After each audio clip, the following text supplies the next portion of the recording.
6.5 for a halt, back and a bit resistant.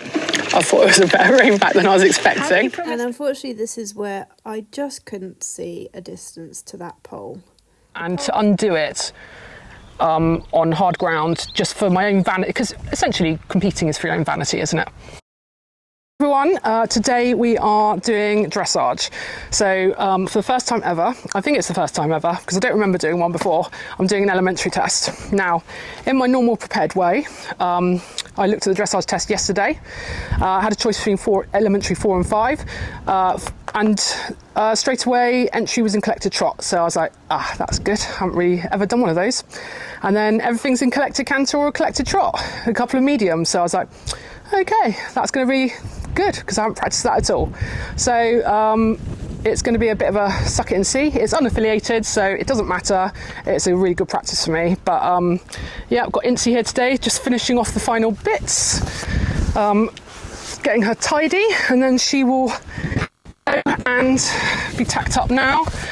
I planned in a 20-minute warm-up, and fingers crossed, see how it goes.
So right, I have your rosette and your score sheets. Oh, so I feel like this might be the meanest you've ever been to me. This is like school report time.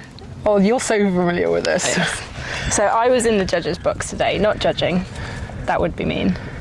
You wouldn't have got this rosette if I'd been judging. But I was writing for the judge, so I know what happened. Well, I know what happened. I was writing it. So there's good news and there's bad news. Okay. The good news is you did actually win. Okay. Congratulations. Thank you. There were only 4 in it. Yeah. But you probably still did just To be fair, one of them was a 19-year-old horse that's gone 4-star. Yep. So let's just go through the test. Now, you came in sitting trot, which I was a bit surprised about. I thought maybe because the first movement is halt. Yeah. And, you know, you sit and then halt. And then you moved off in sitting trot. I know, well, I don't know what was going through my mind. I don't think I was intending to do sitting trot, but then I just ended up doing sitting trot. I'm pretty sure we had this discussion yesterday. You were like, do I have to do sitting trot in elementary? And we were like, no. And you were like, oh, phew.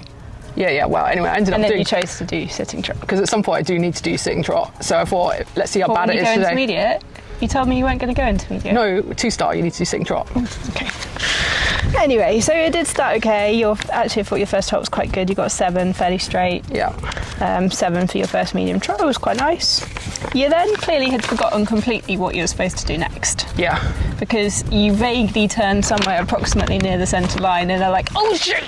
I kind of forgot that I was supposed to be turned down. Yeah, that's pretty much how So it you went. got a very fair comment of overshot A. Yeah, it was probably on 15 metre almost. And quite a generous mark of a 6. The leg yield itself was fine. Which is 7.5, which is pretty good. You then get a good run. You get a 7.5, an 8, an 8. Although that's one I think was a little bit generous because it says head up to canter, and I think really it wasn't a greater transition. But anyway.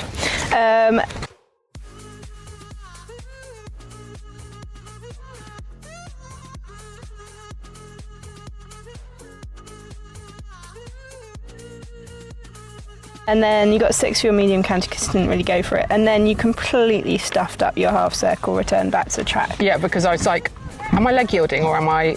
And then I was like, God, I'm meant to be doing canter. And then we dropped, and then we... anyway, it was... How many times this season have we had the conversation about not looking at your dressage test the day before? Because what tends to happen, you either forget it... Do you know what, Jancis? What do they say? Insanity is doing the same thing over and over again and expecting a different result. So what do you call this? Insanity. Okay, so you only looked at your dressage test yesterday. And then I had to choose between the two. And we're not even halfway through the test and you've already basically gone wrong twice. Well, I got to vaguely the letters, so it's just not quite in the correct. So not enough to do elimination. You got a 4. Yeah, well, that's fair. It was then nice. You got 7.5, 7, 7.5, 8 for your walk and then trot straight back again. I got better towards the end of the test, I think. Sure.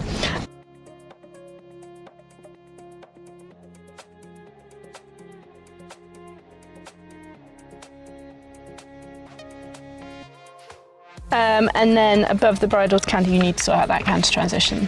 Yeah. Because that's both of them. She's chucked away a bark with her head up. Your medium canter again was a 6, modest. This time you actually did nail your half circle and your canter for an 8.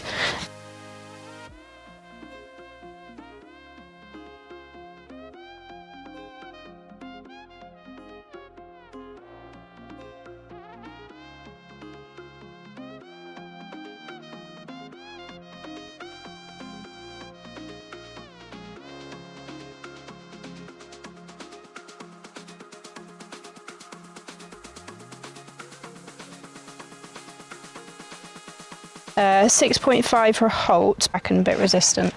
I thought it was a better rein back than I was expecting. Have you promised rein back? Have you practiced rein back since Dauncey? No. I referred you to my previous comment. 6 for extended walk, she broke. I'm glad I don't have GCS results and have to stand next to you and open them. 6 was a generous for your extended walk because she jogged. Yes. But she did make a comment that there were nice steps either side of the jog. Yeah. Inventing that would be 4. 6, but she thought you didn't take enough contact back up into your medium walk. She thought you were riding just an extended walk on. Oh no, I thought I was doing a free walk on long range. Hey! Oh no! So yeah, I was doing a free walk on long rein. Well, so actually, it failed on that as well. The movement is change the rein in medium walk. Yeah, I think so. Hence the comment should be more into contact. Yeah, because I was doing. And then you did actually manage to turn down the centre line on the centre line this time, 7.57, and your halt was a bit left of G. She actually said, "Oh, that was a really nice halt," but she didn't ride it straight enough. Okay.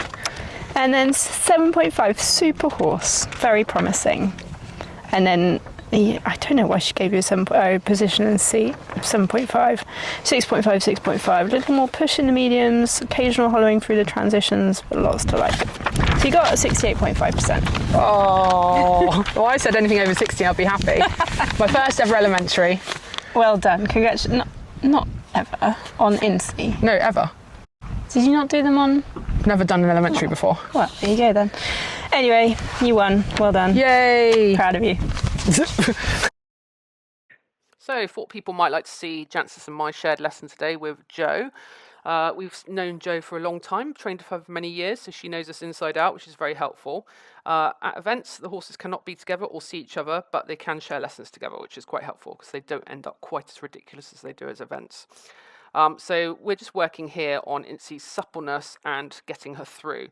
So if you watch the Bicton Regional Final vlog, that you'll know that she was flicking ahead and she wasn't truly through. So we're just doing a bit of part of our warm-up today is working on that.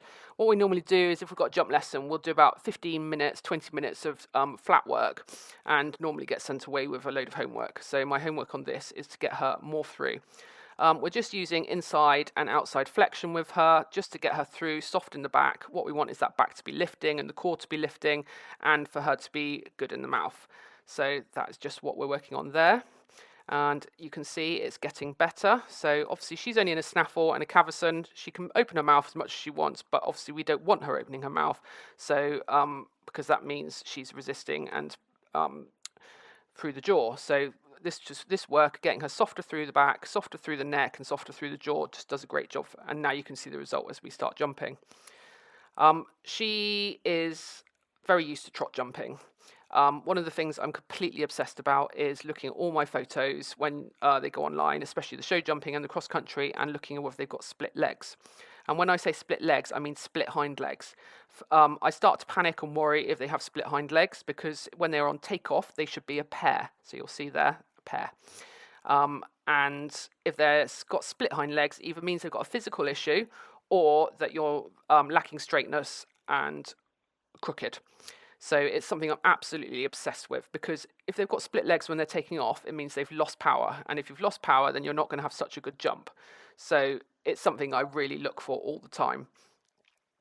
And this time we're just coming again in trot. So again, it's really important for me to be strong through my body. As we know, I can go a bit forwards, but I've actually worked really hard on that.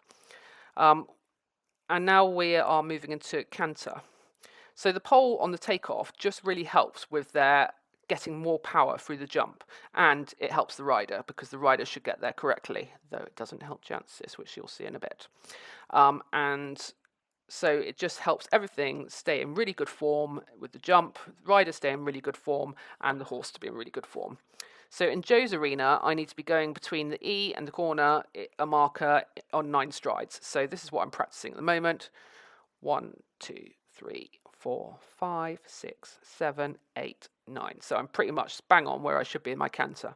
And by doing that exercise, you know you've got the correct canter as it comes to the jump, because this is a little bit shorter.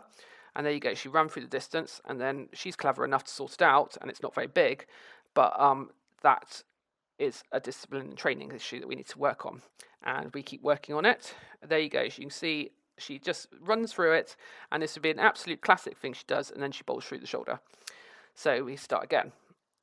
What we want her to do is to stop running through the last 2 strides, because then it makes A, my job really hard seeing a stride, and B, it means she then is not producing such a good, powerful jump. We changed the direction on this just to come off the short side to see if it helps her, and it actually does, and she does a good job there. One of the problems is, you'll notice on the cross pole in particular, she does sit on the right shoulder, and so she doesn't have the correct lead. There you go. I'm trying to stop her from running that last distance, which I manage.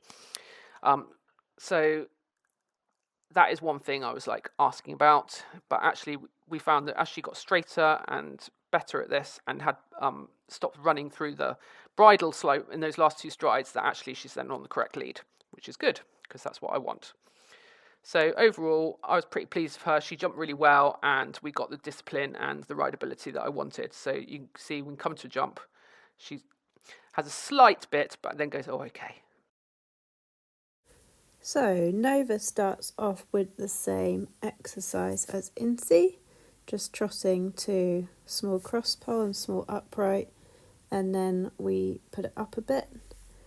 Joe said that I was trotting too fast, basically, and so to go sitting trot and really slow it down to give him time. And you see there, he finds that much harder work than Incy does. She's sort of 2 years on in her education, and she's done a lot more of this kind of work, and he's just got to build the strength to be able to do it. But you'll see how that difficulty he has here with this upright, you'll see it just now. Yeah, so he gets his back end out the way really nicely, but he was really struggling to get the front out the way. And then Joe also said I was going quite crooked, and letting him fall onto his left shoulder, and so I should be jumping middle of the cross and right hand side of the upright, which I didn't do very well. So she then forced the issue by making me go over that little cavaletti after it. So I've got to jump the blue on the right, straight for 2, and then jump the cavaletti, which we actually did do a little bit better then. And then we were allowed to canter, which goes quite well to start with. But as I said to Joe, what he's doing is he's just taking me a little bit. This is a continuing theme. Anyone that watched my Mark Phillips lesson, we had the same issue. where he just comes round the corner and then there, you see he just goes a little bit strong in the mouth. Jumped that really nice. But then he just sort of runs me into my distance, and we've been getting away with it, but you'll see the exercise as we progress in a minute. We don't get away with it. We go down the line here, which he tried to take over, but he actually did really nicely. Ooh, got a bit close to that last pole. And then we come back round to this upright, which again just tests him because it gets him in quite deep and he has to work a bit hard to get out of it. Still thinking of jumping right. We had a little wibble wobble before it. We now progress and we're going to jump an oxer here. And unfortunately this is where I just couldn't see a distance to that pole. The pole was quite close to the fence, deliberately so, to make him work, just progression on from what we did in the early work with the cross pole. But I just stuff it up again and again and again. And take the pole away and I can get to the fence on a distance, no problem. And I did actually do that at the end. I just didn't get it on film. And the horse drives so hard and repeatedly I stuff it up. So this is going to be winter homework for me to get more comfortable with doing that. We actually just come around to it as an upright just to give the horse a nicer jump, because that is nothing on him. That is just me not getting there. And he was a good boy. Right, so we tried to film this a couple of days ago after our Joe lesson, which you guys will see in this video as well, but literally that night we both went home and completely changed what we're going to do for the rest of this season. As you do. As you do. We both had a bit of a, having talked it all through and agreed on it, I think we both had a bit of a like, what the hell?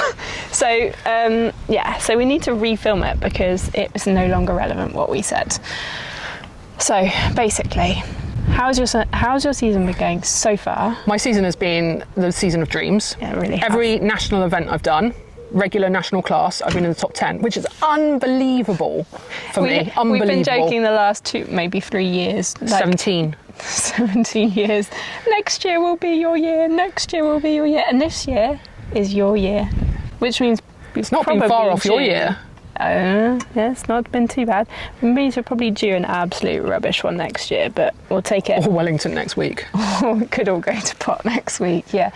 Yeah, you've had a really good season. I mean, she's really established herself as a novice horse, and she's super, super consistent. Like, when you don't balls it up, she's super consistent. I was watching some old videos yesterday and I was just like, wow, we are so improved from last year, so improved. I think I was watching the show jumping at Launceston where we went clear, but the difference this year, like coming down related distances, the rideability, my riding, like it's still a long way to go, but so much better, so much better. I think it's been a million times improved. You did message me last night and said you'd noticed one thing about me this year. I did notice one thing about you. What was that? That actually it's not even this year, it's also last year, because I was watching old videos, that every time you disappeared off to get food, Incy would lose the plot. So at Launceston, she lost the plot. At Chillington, she lost the plot. Aston, she lost the plot. So there you go. So every time you disappear off food, and you disappear for quite a long time to get your bacon sandwich, because they always seem to be very slow that day. It's never when you're getting a quick cup of tea. It's always then that she, like, I can't get studs in, she won't tie up. So what does that mean? I don't know, I don't want to make correlation. You need to, if I'm being groomed, you need to provide me with breakfast for the journey, and then I won't have to go and get emergency food when we arrive. Well, you're the scientist, what would that say about correlation and numbers? Correlation and causation. Yeah. I think I'm the cause of your horse being bonkers. No. Anyway, I think you've really improved this year, so that's excellent. And what are you going to aim to do now? We're sort of midway through August, so what's the plan next? Well, I wanted to really go to Cornbury. That was actually my really, really big goal for this year. And we spent literally about half an hour talking about it on our original take of this. But I don't think it's going to be possible now because Cornbury entries close on Tuesday. So this video will come out tomorrow, which is Monday. Cornbury entries closed on Tuesday, and I'm going to Wellington on Friday. And now Cornbury's has such entries, they will have no need to keep those. I'd have to be so lucky that Cornbury keeps the entries open for the 2-star. And you don't want to go into a 2-star I don't want to pay £250 plus stabling, which I'd have to get organised, to then have a disaster at Wellington and go, I can't actually run after Wellington either. I'd have to go to Cornbury. I can go cross-country schooling and things, but I can't run after Cornbury because Chard, I know the ground's not going to be what I'd want it to be. Yeah, nothing on them. It's just that it still hasn't rained in England, and it hasn't rained since we were last at Chard, which was April. And I'm just not prepared to run a lovely, lovely horse on hard ground because I want her for the future. And we've worked so hard, and to undo it on hard ground just for my own vanity, because essentially competing is for your own vanity, isn't it? And that's not in the best interest of the horse. So you're probably going to quit after Wellington. My bank account will be very grateful. My mind might not be. Yeah, you're going to be jealous of everyone still running on. Also, the problem is that the autumn is when you do get the best ground, but there's just no events that you can go to. There's no I worked out if I delayed my options and went to Osberton, which would be a month later, just on the hope of get rain, it would cost me £1,000. I could get to Cornbury probably for 500. But to go on for that extra month would cost me £1,000, and it doesn't, Cornbury is the one I really, really wanted to do, and that's the one I thought, that's the one that's really kept me going, sort of thing. Osberton, I don't feel that same. I'm sure it's a lovely event and everything, but I don't feel that same way about it. Blinking miles away. It was Cornbury that was the destination event for me. So we do that next year. But I've decided I'm going to get my British novice clears. Yeah. Show jumping.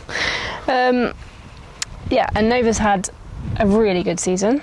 He's done 5 events, and he's never managed to get to more than 3 events in his seasons before, so we're on an absolute winner, and he's been going super, super well. He's made a huge amount of progress. I guess at the end of the season we'll do a little summary of where we started and where we got to. And Nova Inferior's got 2 more events left. He missed his regional final at Bicton, so we're now going to have to go trekking up to Chillington, which is a bit of a hassle, and we'll have to stay overnight. And Nova's not that good at staying away from home, but we've got him a little paddock, so we'll give it a go. And me and Lucy are going to camp out in my trailer.